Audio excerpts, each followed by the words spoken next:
e hoje de volta conosco aqui o Givaldo Ricardo. E hoje um papo, digamos, quando se envolve pandemia, Givaldo, uma coisa mais tranquila, mais tranquila. É necessário ainda mantermos alguns cuidados, sem dúvida, a pandemia ainda não acabou, mas comparando a nossa última entrevista, que estávamos numa fase muito delicada, uma preocupação, os leitos de UTI, aquele caos todo que nos deixou atormentados. E a todo momento a gente dizia, né, que é necessário esperar do governo as suas ações, dos gestores de um modo geral, sim, porém é uma luta também da sociedade. A pandemia veio para todos aí. Então a gente fica muito feliz porque hoje, quando vamos noticiar, feliz entre aspas, né, porque eu quero chegar ao momento de dizer, ó, passamos já quase que um mês sem registros de infectados ou de pessoas internadas.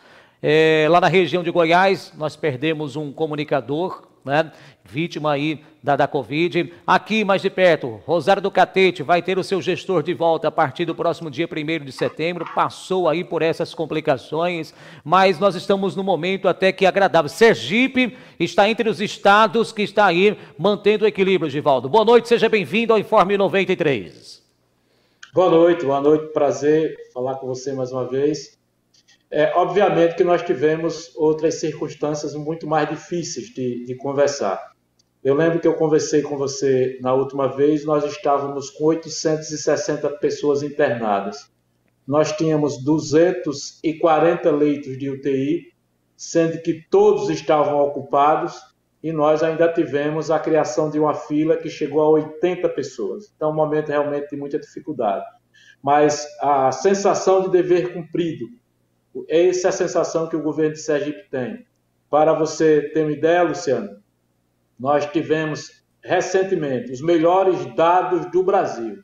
Nós somos o estado que mais reduziu óbitos, nós somos o estado que mais diminuiu a quantidade de pessoas internadas e nós somos o estado que mais diminuiu casos. Recentemente, nós saímos com a informação, inclusive na manhã de hoje, que nós somos o estado brasileiro que mais diminuiu casos de Covid-19. Em resumo, nós temos hoje a melhor situação do país, mas isso foi fruto de muito trabalho, do empenho de muita gente e de algumas incompreensões. Nós recebemos muitas críticas naquele momento, que precisamos diminuir a circulação de pessoas, que precisamos em algum momento até fechar alguns estabelecimentos comerciais, proibir grandes eventos, proibir aglomerações, fechar bares e restaurantes, ou seja, um conjunto de medidas que foram tomadas, que parte muito importante da sociedade entendeu, mas uma pequena parte não compreendeu. Inclusive, recebemos a chamada crítica política, mas como nós tínhamos convicção do que estávamos fazendo, o resultado apareceu e hoje Sergipe vive realmente uma situação muito boa. Claro que a pandemia não acabou, mas nós orgulhosamente dizemos que Sergipe vive hoje a melhor situação do Brasil.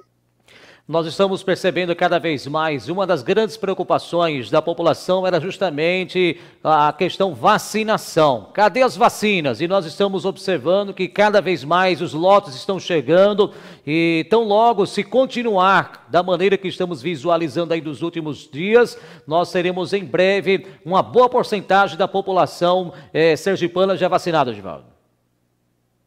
Nós estamos avançando bem nas vacinas, obviamente que poderíamos ter avançado antes se as vacinas tivessem chegado antes. Mas quando as vacinas começaram a chegar, o governo do estado, que tem como papel principal ir no aeroporto de Aracaju, pegar a vacina, colocar no caminhão, conservar, levar para a secretaria e mandar para os municípios. Ou seja, Sergipe coordena o plano estadual de vacinação. Mas nós temos os grandes parceiros, que são os municípios. São esses municípios que põem a vacina no braço dos moradores. Então, a vacina começou, sim, a avançar. A maioria dos municípios já trabalha com os jovens de 18 anos. Nós estamos aí entre 21 e 18 anos, na maioria dos municípios. A tendência é que daqui até o final deste mês, mais tardar na primeira semana de setembro, nós possamos atingir os adultos até 18 anos.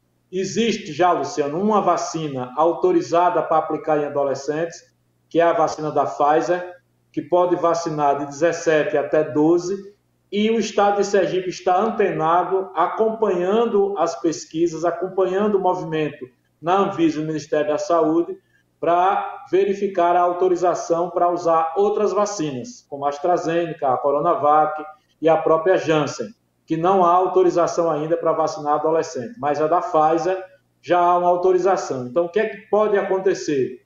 Encerrarmos a vacinação com a primeira dose das pessoas até 18 anos, acelerar a vacinação com a segunda dose dessas pessoas que chegaram à data de vacinar com a segunda dose, mas já acompanhar e já começar a vacinação com os adolescentes de 18 a 17, pelo menos nesse momento, com a vacina da Pfizer. Nós tivemos aí, nos últimos dias, também acompanhando uma situação que envolvia justamente o retorno das aulas presenciais. E aí o Sintese se manifestou também naquela situação toda, mas ao que a gente está analisando aí, está se retomando. Eu estive acompanhando, inclusive, aí informações que dão conta de que as escolas estão com as estruturas da rede estadual preparadas, prontas, para justamente dar prosseguimento a essa questão do ensino. Olha, entre todas as atividades que voltaram ou que estão voltando, a educação é a mais complexa. Nós sabemos a complexidade. Vou dar aqui alguns dados para você ter uma ideia, Luciano, de que representa a educação no estado de Sergipe.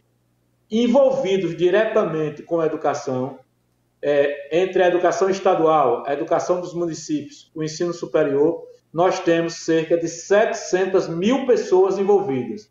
Porque aí você soma os professores, as merendeiras, oficiais administrativos, profissional de limpeza, vigilante, tudo que cerca a educação, envolvendo o ônibus, os trabalhadores que transportam os estudantes, cerca de 700 mil pessoas. Em um estado que tem 2 milhões e 200 mil habitantes, quase um terço da população está envolvido diretamente nessa volta às aulas. Então, sabemos que é complicado. Nós sabemos que é um grande desafio e o governo de Sergipe está encarando mais esse desafio de dar a garantia aos pais e aos alunos que eles terão a escola disponível para que eles possam voltar. Desde o dia 17, aos poucos, as escolas vão voltando ao seu funcionamento. Houve um investimento alto na educação estadual para essa volta, mais de 80 milhões investidos entre tecnologia, cumprimento do protocolo, reforma de escola e dinheiro direto na escola. Esse dinheiro direto na escola é para que aquela escola que apresenta algum tipo de problema, vou dar um exemplo prático, quebrou a torneira, a escola tem dinheiro para consertar essa torneira. Olha, agora foi o vaso sanitário que deu um problema, a descarga deu um problema, tem dinheiro. Olha, a escala está suja, porque os profissionais de limpeza não são suficientes para limpar. A escola pode contratar uma empresa para temporariamente higienizar a escola contra a questão da Covid-19.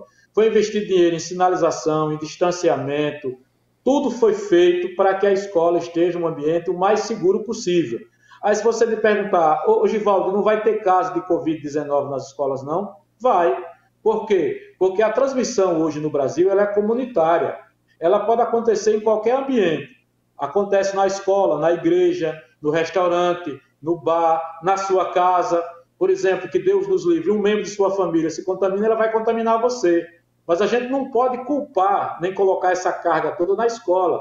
O que a sociedade sergipana não estava mais aceitando, Luciano, é bares funcionando, restaurantes funcionando, a praia aberta, as pessoas nas ruas e as escolas fechadas. Então o governo está encarando esse desafio de, com calma, com cautela, com todas as medidas sendo cumpridas, promover a volta às aulas no estado de Sergipe. Como é que tem sido aí o controle de fiscalização, até a preocupação com relação à variante Delta aqui em nosso estado de Sergipe, Givaldo? Isso é uma coisa que preocupa. Por isso que nós estamos vivendo ainda uma pandemia, estamos encarando o momento com muita seriedade. Sabemos o trabalho que foi feito para trás e não podemos estragar para frente. Nós vamos ter muito cuidado ainda. O Laboratório Central, o LACEN, Sergipe tem um laboratório público, que é o único laboratório do estado que tem a capacidade de fazer o teste ouro. Então, precisamos também homenagear o nosso laboratório central, os técnicos que lá trabalham. Eles estão coletando, o LACEN tem coletado amostras e tem mandado, principalmente para Fiocruz, no Rio de Janeiro, e para São Paulo com o Instituto Butantan. E aí vou lhe dar uma informação de primeira. Os resultados que chegaram hoje são todos negativos. Ou seja, Sergipe, chegaram hoje os resultados. Nós tínhamos no primeiro lote 35 amostras de pessoas que tinham convivido com alguém que se contaminou com a variante Delta. Suspeito, caso suspeito, para resumir aqui. Todos deram negativo. Então, Sergipe, até o momento, está livre. Por isso que a sua pergunta foi importante. Precisamos avançar na vacinação, que a variante Delta vai chegar. É só uma questão de tempo. Mas quando ela chegar, nós precisamos estar, a maioria da população, imunizada. A gente toca nesse assunto, sabe, Geivaldo, porque nós estamos localizados em Itabaiana, que é a capital nacional do caminhão. Os nossos guerreiros que percorrem as estradas do nosso país, né? Que passam muitas das vezes por municípios que já têm registros da variante Delta. A gente fica meio que preocupado, receoso, né? Não, a preocupação existe, Luciano. Nós precisamos ter essa consciência. A preocupação existe. Os cuidados precisam continuar. Itabaiana realmente tem essa característica que você cita. É uma cidade que, além de você ter como sede a capital do caminhoneiro, mas você também é sede de uma micro-região. Itabaiana é a capital do Agreste. Não é à toa que se chama Itabaiana da capital do Agreste. Todos os municípios que circulam em torno de Itabaiana vão fazer feira em Itabaiana, vão fazer compra, vão resolver problemas em Itabaiana. Então, é uma cidade que circula muita gente de fora.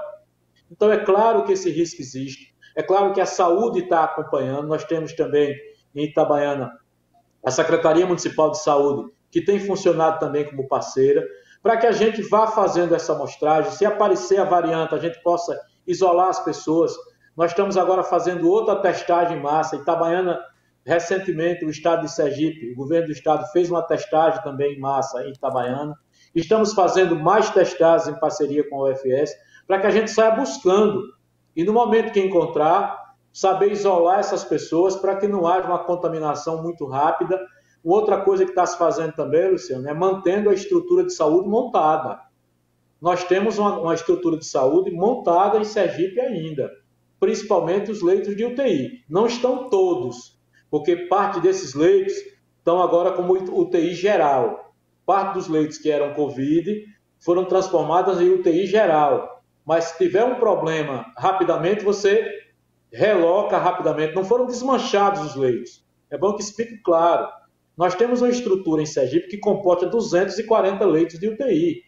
Começamos com 27, Luciano. A primeira entrevista que eu te dei aí pela emissora de rádio, eu anunciei para você que nós tínhamos 27 leitos de UTI. Nós atingimos 240. Essa estrutura ela está sendo moldada para atender os fatos gerais, ataque cardíaco, cirurgia, a gente está voltando a fazer as cirurgias, ataque cardíaco, AVC, atender acidente de trânsito, atender tudo com essas UTIs, mas as UTIs não foram desmontadas, elas foram relocadas. Se tivermos, que Deus nos livre, um problema de última hora, a gente tem a estrutura de saúde ainda montada para atender a população. Esse é o Givaldo Ricardo, superintendente de comunicação do estado de Sergipe. Nós temos acompanhado também, a nível país, aquele que gosta do futebol, o torcedor, quero estar em campo. Inclusive, já houve partidas aí com a presença. A próxima reunião está marcada para quanto com o comitê científico? Você que também é membro, você que acompanha, e se há essa possibilidade, se isso tem sido colocado em pauta também, nesse sentido de que os torcedores possam voltar, uma vez que nosso estado também tem representantes aí em grandes disputas. Nós temos 3 representantes disputando competições organizadas pela CBF. A Associação Olímpica de Itabaiana, nossa querida Itabaiana, o Confiança de Aracaju e o Sergipe de Aracaju. São três clubes, todos os 3 clubes envolvidos em competições organizadas pela CBF. O que é que Sergipe está aguardando? Sergipe aguarda que seja construído um protocolo nacional, porque, Luciana, precisa ter muito cuidado quando a gente fala sobre isso. Eu sei que tem muito torcedor nos acompanhando. O que é que ocorre? A experiência vivida em Belo Horizonte, que acho que é disso que você está falando, não foi bem sucedida. Nós tivemos a primeira experiência com o Atlético, de Minas Gerais, num jogo da Libertadores. E houve um total descumprimento de protocolo. No outro dia, tinha um jogo do Confiança, que enfrentou o Cruzeiro de Belo Horizonte. O Cruzeiro entrou com a liminar no STJ para garantir que a partida tivesse plateia. E venceu, conseguiu na justiça a garantia de plateia. Sabe o que foi que aconteceu, Luciano? No dia seguinte, a Prefeitura de Belo Horizonte proibiu. O prefeito de Belo Horizonte suspendeu a autorização para jogos com plateia em Belo Horizonte. Por quê? Porque isso também tem provocado uma ira dos outros clubes. Deixa eu lhe dar aqui um exemplo. O Confiança jogou em Belo Horizonte contra o Cruzeiro, e isso ainda vai dar muito panos para as mangas. Jogou com plateia. Voltou para Aracaju e enfrenta o Goiás, quinta-feira que vem, sem plateia. Ou seja, isso provoca uma desigualdade no campeonato. Verdade. Isso, inclusive, pode dar problema de natureza jurídica. Nós temos tendo aqui um papo muito franco. Isso pode causar problema na competição. Isso pode, inclusive, levar a competição a ter problemas no futuro. O governo de Sergipe mantém a cautela, seguindo as mesmas recomendações. As mesmas recomendações. A autorização que nós temos em Sergipe, protocolo da CBF, é estádio de futebol sem plateia. No momento que a CBF construir um protocolo e nos chamar para dialogar, aí sim, Sergipe chama o prefeito de Itabaiana, chama o prefeito de Aracaju e começa o diálogo. Mas, por enquanto, o que é que nós temos? Protocolo da CBF, protocolo sem plateia. Ou seja, essa iniciativa não pode ser do governo de Sergipe, porque senão você abre um precedente perigoso, como aconteceu lá em Belo Horizonte. É possível que isso entre na discussão nos próximos dias? Obviamente que é possível. Que nos próximos dias nós tenhamos uma discussão sobre esse assunto, porque a situação da pandemia é boa, a situação melhorou, e obviamente que é um assunto que logo, logo estará na pauta. O que eu estou dizendo é a discussão no momento. No momento, Sergipe encara com a questão do protocolo nacional, que é o protocolo da CBF, porque as duas competições que tem 3 clubes sergipanos, repito, Itabaiana, Sergipe e Confiança, são competições organizadas pela CBF. Então tá aí as colocações para os torcedores que solicitaram que fizéssemos essa intervenção nesse assunto. O Givaldo sendo muito bem claro, trazendo as informações do que está, por enquanto, no cenário esportivo também. Então, um abraço para vocês que sempre estão interagindo conosco aqui, tá? Givaldo, pois não. Para deixar mais claro para o torcedor, o que é que a gente está dizendo aqui? Sergipe ainda não foi provocado sob mudança de protocolo, para a gente ter a coerência. Agora há pouco eu disse e repito, a situação da pandemia em Sergipe é boa, e se Deus quiser vai continuar melhorando. Mas Sergipe não recebeu nenhuma provocação por parte da CBF para mudar o protocolo. O Itabaiana joga a Série D de dado, organizado pela CBF. O Sergipe joga a Série D, organizado pela CBF. E o Confiança a Série B, também organizado pela CBF. Quem organiza a competição não é o estado de Sergipe, é a competição nacional. Então, nós estamos esperando que essa discussão seja puxada pela CBF em nível nacional. Quando Sergipe for consultado, aí Sergipe se pronuncia. E no atual momento, a situação é positiva.